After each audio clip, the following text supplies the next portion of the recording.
শ্রীমা যখন কোনো কাহিনী বর্ণনা করতেন তখন তিনি আত্মমগ্ন হয়ে যেতেন। নিজের কথা দিয়ে নিজের জীবনকে গল্পের মতো তুলে ধরতেন শ্রীমা। যেমন নিজ জন্মের পবিত্র কথা। ভক্ত সুশীলা দত্ত বলেছেন, একদিন সন্ধ্যার পর আমি শ্রীমার পায়ে তেল মালিশ করছি। এমন সময় নলিনীদি, শ্রীমায়ের ভাইঝি, ছাদ থেকে নেমে হঠাৎ শ্রীমাকে জিজ্ঞাসা করলেন, পিসিমা, ঠাকুরকে লোকে ভগবান বলে, আর ভগবান বলে শ্রদ্ধা ভক্তিও করে।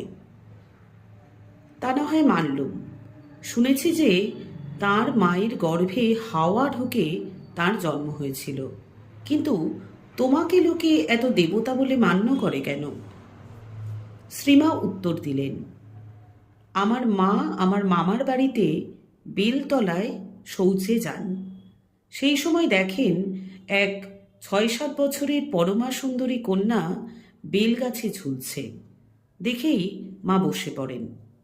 কন্যাটি বেলগাছ থেকে নেমে এলো। মা আর কন্যাটিকে দেখতে পেলেন না। তার মনে হলো কি একটা তার গর্ভে ঢুকে গেল। তখন তিনি অচৈতন্য হয়ে যান। শ্রীমায়ের মূল গোষ্ঠীতে তার নাম ছিল সারদা সুন্দরী। পরবর্তীকালে সুন্দরীর স্থলে মণি শব্দটি ব্যবহৃত হয়। ছোটবেলা থেকেই তিনি স্বতন্ত্রা।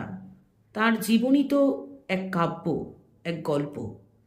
শ্রীমা বলেছেন, আমার যখন খুব কম বয়স, সে সময় আমি একলা থেকে যখন যে কাজ করতুম, ঠিক আমারই মতন আরেকটি মেয়েও সঙ্গে সঙ্গে সেই কাজ করত, হাসত, তামাশা করত। কিন্তু অন্য লোক এলেই আর তাকে দেখতে পেতুম না। 10-11 বছর পর্যন্ত আমার এরকমই হয়েছিল।